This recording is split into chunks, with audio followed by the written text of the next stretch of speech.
Bonjour, aujourd'hui on va parler des pauses CNV. Les pauses CNV, qu'est-ce que c'est? La CNV d'abord, qu'est-ce que c'est? CNV, communication non violente, c'est un moyen fantastique une technique très précise, hein, c'est pas juste des bonnes intentions, puisque ça a été utilisé même par Marshall Rosenberg, celui qui a créé la CNV, c'était utilisé pour résoudre des conflits entre les Israéliens et les Palestiniens, entre les Hutus et les Tutsis.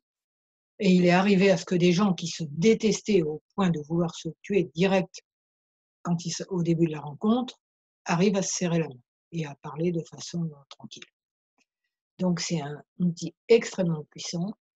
Et l'idée de pause CNV, c'est un peu le nom que j'ai donné. Je vais vous expliquer quoi. Je suis pas sûre que ce soit un terme officiel, mais ça sert à éteindre les incendies relationnels, c'est-à-dire les grosses disputes. Bon, on connaît.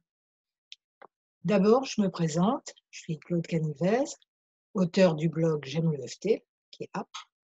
Je suis thérapeute EFT, mais j'utilise aussi beaucoup la CNV quand il y en a besoin, quand des gens ont besoin de conseils avec leurs conjoints, avec leurs enfants. C'est quelque chose que si tout le monde connaissait dès tout petit la CNV, parce que c'est vraiment très très facile, la CNV et l'EFT, il y aurait beaucoup moins de conflits dans le monde, j'en suis convaincue. Donc vous avez sous cette vidéo des liens vers des articles sur la CNV, sur d'autres choses, sur l'EFT bien sûr. Vous pouvez aussi cliquer directement sur mon blog en tapant «J'aime l'EFT».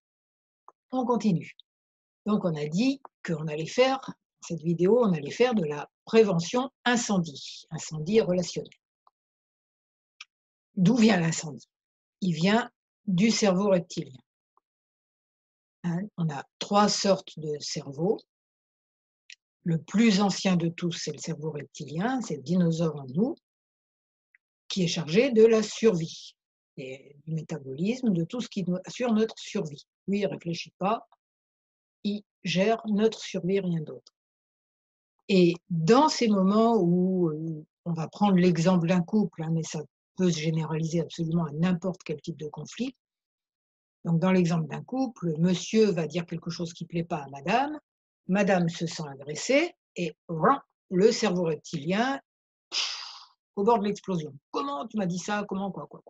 Là-dessus, monsieur va brancher aussi son cerveau reptilien, se sentir en danger et on va avoir 2 dinosaures. Alors et ils sont pas en train de rigoler, hein, ils veulent se manger. Or, comme on n'a quand même pas envie que nos relations ni de couple ni amicales ressemblent à ça, on cherche un cran plus loin. Alors toujours ce fameux cerveau reptilien, donc comme il ne peut quand même pas s'exprimer par des hurlements de tyrannosaure, il va employer des mots, mais c'est pas forcément les plus intelligents. Ça va passer par le cerveau limbique, hein, les 2 forment le cerveau émotionnel dont je parle beaucoup, beaucoup, beaucoup dans mes vidéos, dans mon blog et qui est très important pour l'EFT. Donc dans ce cerveau limbique, on a les premiers apprentissages, c'est-à-dire les stratégies qu'on a mis au point quand on était tout petit. Alors vous imaginez la colère, l'agressivité d'un dinosaure avec le niveau de raisonnement, hein, je ne dis pas les bisous, les câlins que font les tout petits, je parle de leur niveau de raisonnement qui est quand même pas très élaboré encore. Donc leur niveau de raisonnement, ça va être ça, la communication verbale en cas de dispute. En gros, elle se résume toujours à: «Moi j'ai raison et toi tu as tort, la preuve c'est que je le dis. Et moi je suis gentil, toi tu es méchant, la preuve c'est que je le dis». Vous voyez le niveau de raisonnement? On continue, parce qu'il faut quand même faire quelque chose pour améliorer. Là, on est arrivé au niveau incendie grave. Comment faire pour que ça ne se renouvelle pas? On en revient encore cette fois-ci à ces 2-là, comment les calmer? Parce que quand ils sont surexcités, le cortex, là, l'intelligence, elle a plus rien à faire dans l'histoire. Quand on dit: «Raisonne-toi», c'est même pas pareil. C'est même pas ça peut pas être efficace. Le cerveau rationnel, c'est un autre organe. C'est comme si quand vous dites Raisonne-toi, c'est comme si vous mettiez un pansement sur la jambe droite alors que c'est la jambe gauche qui est blessée. C'est pas plus efficace. Donc ce qu'il faut faire, c'est calmer ces 2 là. Alors, monsieur et madame se sont disputés pas mal de fois dans la semaine. Ils ont réussi la prouesse de passer 1 ou 2 jours sans trop d'incendie et ils vont se prendre un petit moment tranquille pour réfléchir à tout ça, réfléchir à comment aller mieux, comment s'entendre mieux. Et là, madame, par exemple, puisque ça ressemble à la photo, va dire à monsieur: «Tu sais, quand on se dispute, c'est pas top, hein, je suis malheureuse, je suppose que toi aussi». Il va pas dire: «Ouais, je suis super content». «Ouais, ouais, ouais». Bon, et j'ai lu un truc qui est intéressant, ça s'appelle alors c'est un moyen d'arrêter de se disputer dès que ça commence à démarrer. Il dit vous dites ou pas au CNV, vous appelez ça par contre, c'est important de donner un nom parce que vous allez voir, ça va vous servir par la suite. Alors, vous appelez ça pause, on se calme, vous appelez ça comme vous voulez et vous réutiliserez au prochain moment de dispute. Vous expliquez éventuellement le cerveau reptilien ou en tout cas, quand on commence à s'énerver, on dit n'importe quoi et ça n'avance vraiment pas. Là-dessus, il va être d'accord et dans tout ça, dans tous ces moments-là, vous allez vraiment être peace and love, avoir le drapeau blanc. «Mon chéri, je t'aime, j'ai vraiment envie que notre relation soit bonne, on est capable d'améliorer ça parce que franchement, c'est pas bien, on n'est pas bien quand on se dispute» et cetera. Donc vous insistez lourdement là-dessus, vous et là, c'est pas le moment d'être logique non plus, hein. On fait des bisous au cerveau émotionnel, le sien et au passage le vôtre. Donc bisous cerveau émotionnel, on se calme, on fait tous ces trucs-là pour que ça aille bien. Et on a retenu le nom qu'on utiliserait si, enfin, au cas où on se redispute de nouveau. Et là, on ne fera pas de discours. Hop, début d'incendie. Le tout, c'est déjà de le reconnaître, hein, parce que sinon, ça monte, ça monte, ça monte. Début d'incendie, hop, on se rappelle qu'on va faire des bisous à son cerveau émotionnel, lui assurer que si on fait une pause CNV, je vais dire pause CNV, vous choisissez votre nom, je garde celui-là. Si on fait une pause CNV, c'est pour qu'on soit bien, qu'on soit heureux tous les 2, pacifique, heureux. Vous redites ça autant qu'il a besoin de l'entendre, mais pas trop quand même et là vous dites: «Maintenant, on fait une pause, on part chacun de notre côté, on revient quand on va mieux». Voilà. Qu'est-ce qu'on fait pendant cette pause CNV? On pense à autre chose, c'est clair. On pense à autre chose, on se détend, ça peut être balade en forêt si vous pouvez, dans le square d'à côté si vous êtes mieux.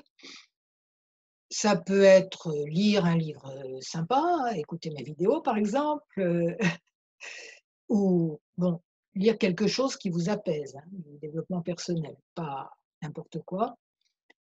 Ou encore, puisque peut-être vous allez faire de l'EFT.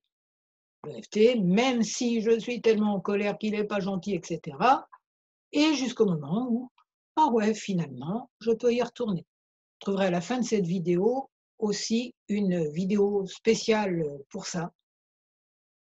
Pour les pauses CNV, pour pouvoir faire de la communication non violente à des moments où on n'en a pas du tout envie au départ. Donc, comme je ne vais pas finir sur cette image où tout le monde se sépare, hop, ils reviennent et ils se retrouvent. Donc, j'insiste, hein, évidemment, cette séparation provisoire de quelques minutes, c'était avec le cœur et dans une intention de cœur.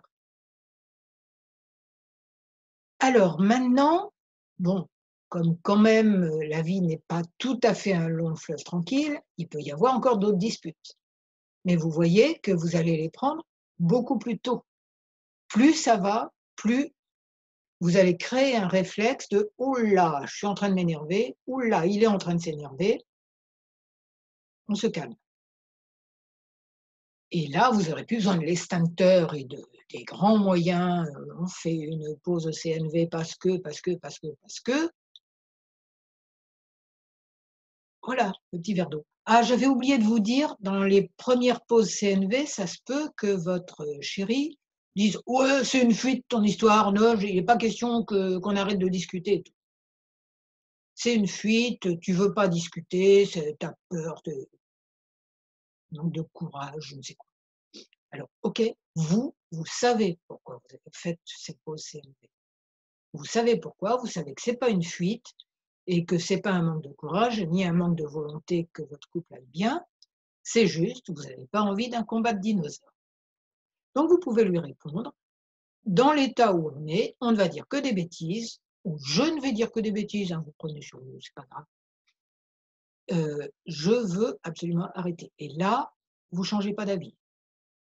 Avec amour, en rappelant autant qu'il faut, mais vous passez dans la pièce d'à côté.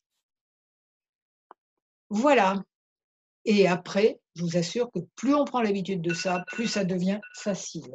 Si maintenant, hop, plus ça devient facile. C'était la sonnerie. Voilà, si cette vidéo vous a plu, je vous rappelle mon blog qui s'appelle J'aime le FT, où vous avez plein de renseignements sur, alors, si vous voulez, vous tapez ici les mots-clés, par exemple CNV, où il y a un long article là-dessus, un autre sur la pause CNV. Et si vous avez envie d'approfondir le travail qu'on est en train de faire à travers cette vidéo, je suis thérapeute et vous pouvez retrouver ici les séances individuelles, les séances collectives, les témoignages. Voilà. Et si vous avez aimé cette vidéo, vous mettez un j'aime, vous vous abonnez à ma chaîne YouTube si ce n'est déjà fait et à ma newsletter que vous trouverez ici aussi. Je vous souhaite beaucoup de bonheur, des relations super zen et super heureuses et je vous remercie.